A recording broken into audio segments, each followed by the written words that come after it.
Today on the Tom Kelly Show, should the Summer Olympics be all year long? Also, I'll give you tips on how to date an Olympian on a dating app. Also, behind the scenes on the Carrie Underwood concert at Good Morning America. And also, I've used the word also too much. Let's start the show. The Tom Kelly Show. Everybody, I want you to go to the Tom Kelly Show. I want you all to know about the Tom Kelly Show. And here we go. Content warning, spoiler alert, Trump's in town, I should be on the road. You are experiencing a sweltering edition of the Tom Kelly Show. This is the podcast where one stand-up comedian from Long Island, me, Tom Kelly, gets back to the basics of having fun. And yeah, it's what we call an independent podcast. I have no sponsors, not because I don't necessarily don't want them, but on the other hand, I'm kind of happy I don't have them. I feel the same way about women and dating. It sounds crazy, but yeah, I can sort of screw around and have fun. So I have some written topics out ready to go. I'm recording this on Friday, August 2nd. I'm doing something that my mother always does, and it annoys the hell out of me. When she knows she has to go somewhere, she comes up with something she has to do at home because she doesn't feel like going to wherever she's supposed to go. And me, I am incredibly well booked this summer on Fridays only. I am every Friday until I'm not. I've been doing small stand-up comedy shows at a bar called Main Prospect in Southampton. Nice guys there. If you feel like leaving them a little Google or Yelp review saying you saw me there when I know you didn't, that actually won't be that great for my career, but you know what? I like the illusion that I'm a little more important than I am. Also, I have to go out to Southampton, and this morning I did the Good Morning America concert where it was Carrie Underwood. It was an amazing time, great crowd, despite the fact that I think it was over 90 degrees. Put that in your pocket. I not just the audience, but I also literally sweat so much you couldn't tell I was sweating anymore. Have you ever gotten so sweaty that the entire outfit has changed colors, therefore you're less insecure? That was me today. A couple of fun moments on the program, or behind the scenes moments. Oh my God, I think it was Myolin. So there was a cute 6 or 7 year old girl who held up a little sign that said, "I skipped summer camp to come to Good Morning America to see Carrie Underwood." I bring her on stage and I do this little thing where I make the crowd cheer. They call it the face of the show. The celebrity will say, "Good Morning America," and the crowd goes nuts. I'll practice it myself. It feels kind of good when you do it. And then I figured, you know what? I had a minute or two to kill. I brought the little kid on stage and recorded the moment. And what do you know? Carrie Underwood pops on the stage. And just what a gracious woman. Gracious woman, took a picture with the kid. It was adorable. That clip is on the Instagram, and I think I probably just showed it now in the podcast. So where was I going? So that was one nice moment. Another nice moment. I enjoy the video of this. So my friend Blake from the show, he had a friend who was auditioning for American Idol or dreams of being on American Idol. And, again, I do these little sing-alongs and whatnot. And I brought a girl on stage for her 16th birthday. And if you're watching the video version of the show, her name was Carly from Wantagh. I can't remember her last name. But anyway, the fun part is you talk about, I guess, gosh, I don't know if there's a life lesson in this, but I sort of videotaped her pointing against the background where the band is. And that's pretty impressive. But what I find more impressive is when you shift the angle and you could see the crowd of 7,000 in front of whoever's performing. And I don't know if there's a life lesson in that. You have to shift your angle, blah, blah, blah. But there you go. There's your well-meaning moment. But anyway, cute day, cute show. What else do I want to tell you guys? I'll show you one. I'm going to bleep out the name. I'm only doing 4 of these Good Morning America summer concerts, down from, we used to do 16 of them. It's just, television's changing, sponsorships changing. They do a lot of the concerts inside now, so they don't have to do the huge setup, blah, blah, blah. And so whatever that means is less Tom Kelly. So I'm trying not to, I don't know what the right way to say it is. I'm thoroughly enjoying being booked there. And it's like summer camp. It's like I'm seeing people I've known for 17 years over and over and over again. I've grown up with a lot of these folks. So, but one of the things I used to do, and I've done this on a few TV shows, and it has never, ever, ever worked, is I will record a selfie video of me flirting with whoever the crush of the week is. And here's that video now with the crush's name bleeped out.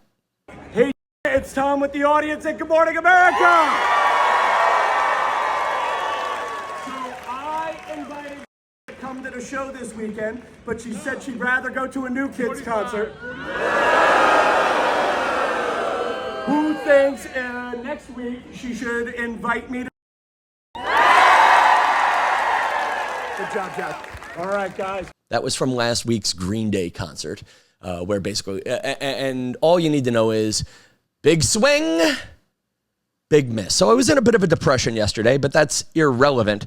But I will miss the energy of being able to do a 7,000 person video tribute to whoever the crush of the week is. I will miss that after this summer. So if there's anybody I should have the hots for, I only have 6.5 days to fall in love and make that video next week on the final Good Morning America summer concert. Please let me know.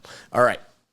Yeah, actually, it's probably wrong that I do it. And you know what? Also, too, there's something to be said about, well, we've tried the same recipe every time and we keep getting food poisoning, but we're going to make that dish again. That's me and some of my dating moves. So I have a list of wacky things I want to talk about. I'll start with this, the Summer Olympics. All right, do you have Olympic fever?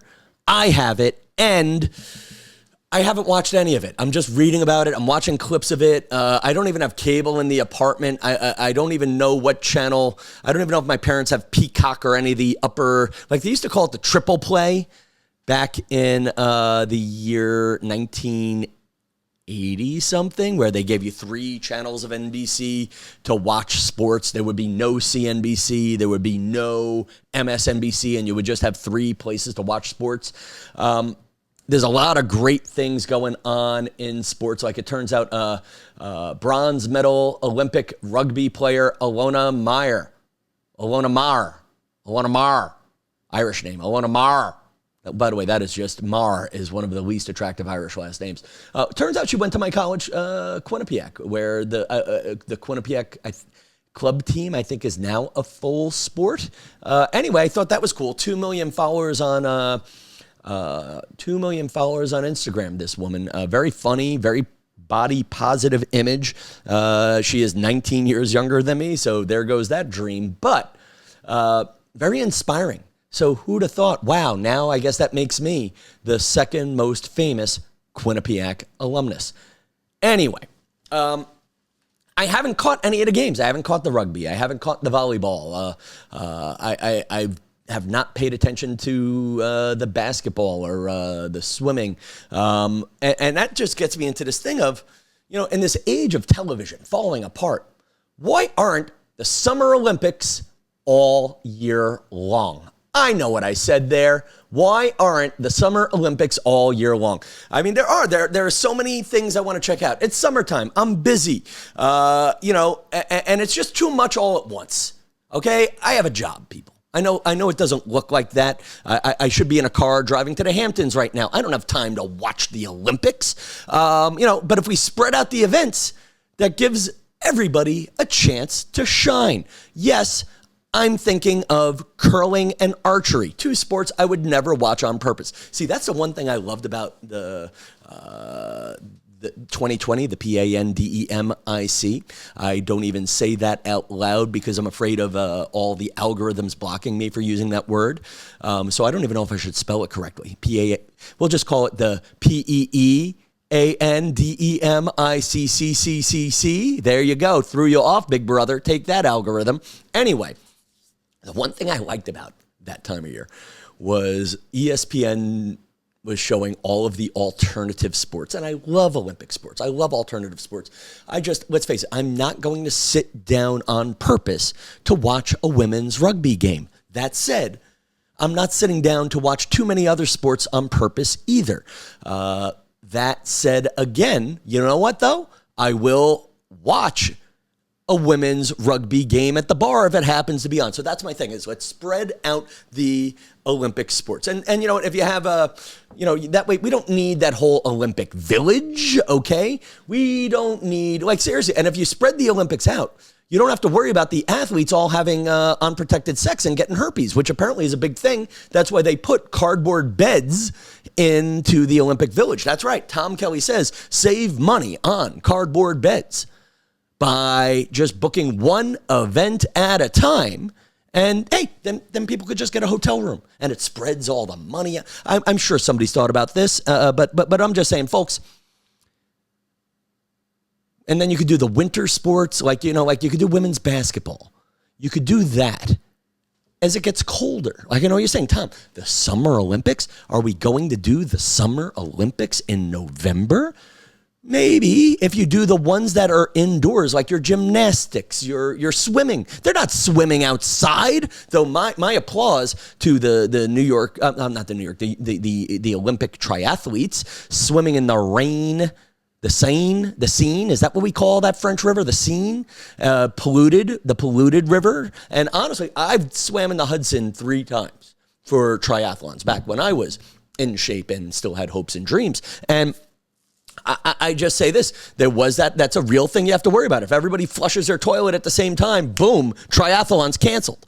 So anyway, for all the things that are indoors, for all the things where you can't have the water freeze, indoor sports, you do that later in the season. And if for anything else, you just do it in Tampa. Tampa would love you. Next one, I promise you guys, tips on how to match with an Olympian. There is a TikToker who came up with this. I do not have her name in front of me, and I don't care enough to go digging for it. But it was reported in the New York Post that a TikToker gave lazy Americans a chance to match with Olympians who are competing in Paris right now. And if you think about it, if you were into athletic men or athletic women, they're all in the same spot. Like right now during the Olympics, I might be the most athletic man in New York because all the good athletes are over in Paris. That's a load of crap, but you recycle that somewhere this weekend. Now, I say that, by the way, I should be driving. That thought just totally popped into my head. So this is what the woman said. She's a TikToker with a couple 100,000 or 1 million or 2 followers on the TikTok. And she took her Bumble dating app and used the travel mode button where it shifts you to another city for a week.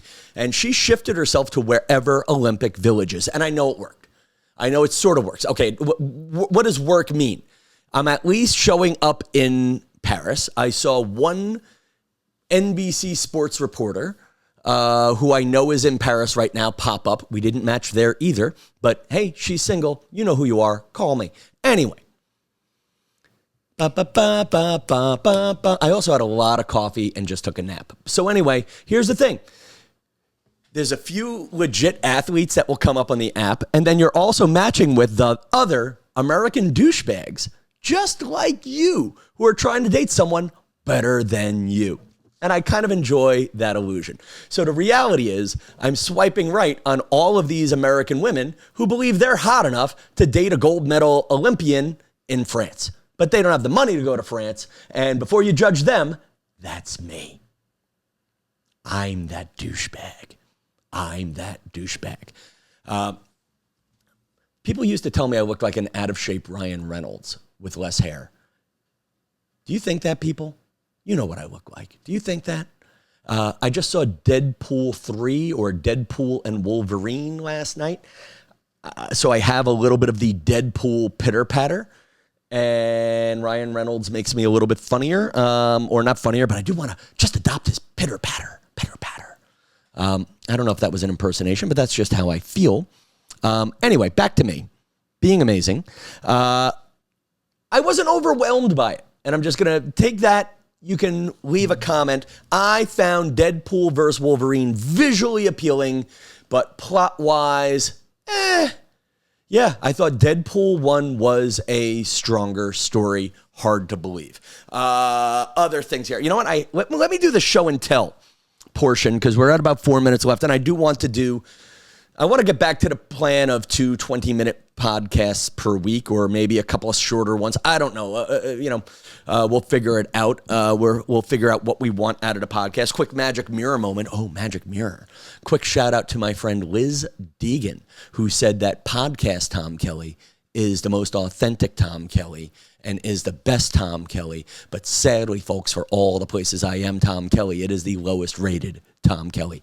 Tell your friends, this podcast is amazing. We deserve more. All right. I'm not going to show you the check numbers for fear that one of you zooms in. But when was the last time you write a check? I only write 1 check a month, and it's to my landlord now. By the way, rent officially went up. Thanks, Obama. Thanks, inflation. I don't know why I've had an empty bottle of water on the table the whole day on the show. Could just get rid of that. Show and tell portion of the show. I'm throwing them out now, but I challenge you guys to go through your refrigerators and your medicine closets. Get your expired products. I don't know I've shown this last year. This is the Vaseline. It expired in 2011. Pete McGarrigle, I'm getting rid of it. There has to be something growing in this. I have vitamin E oil, which I use literally a drip if I nick myself shaving. And honestly, I finally, at the age of 48, have gotten so good at shaving, I barely cut myself at all. Oh, no. I use the Vaseline for shaving. I use this for when I get dry and chapped lips in the winter. And if you look, yeah, that's a little skeevy looking on the outside, but it's pure vitamin E on the inside. It's vitamin E coli. Just came up with that one right there. And then it says a lot for my great skin. People always compliment my skin.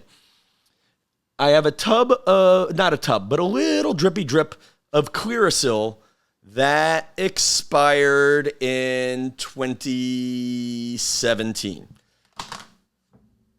Had a little summer zit the other day, and then true story, I didn't even look at this one. I opened the cap, and the cap cracked. It quit on me. It didn't just expire. It quit. All right, we're closing in on the end of 2 more show and tell things, because I put all this stuff here, and if I don't use these topics, I'll never use them. I feel like this is some sort of by the way, nothing kills the magic of I'm in a TV studio with a green screen than when I put my expired products on the oven and you hear the range go clank, clank, clank. All right. This is more of a real one. So as you guys know, about a year ago, I switched shrinks from Dr. Cheryl to Dr. Jim. And Dr. Jim, I like my medical care with Dr. Jim. He was my childhood psychologist from when I was in the 7th grade. And about a year ago, we were having these magical moments of progress. We were talking about working on myself and working on my problems and getting through things until I fixed them. And we talked about prayer and the impact that God could have on my life. That was a year ago.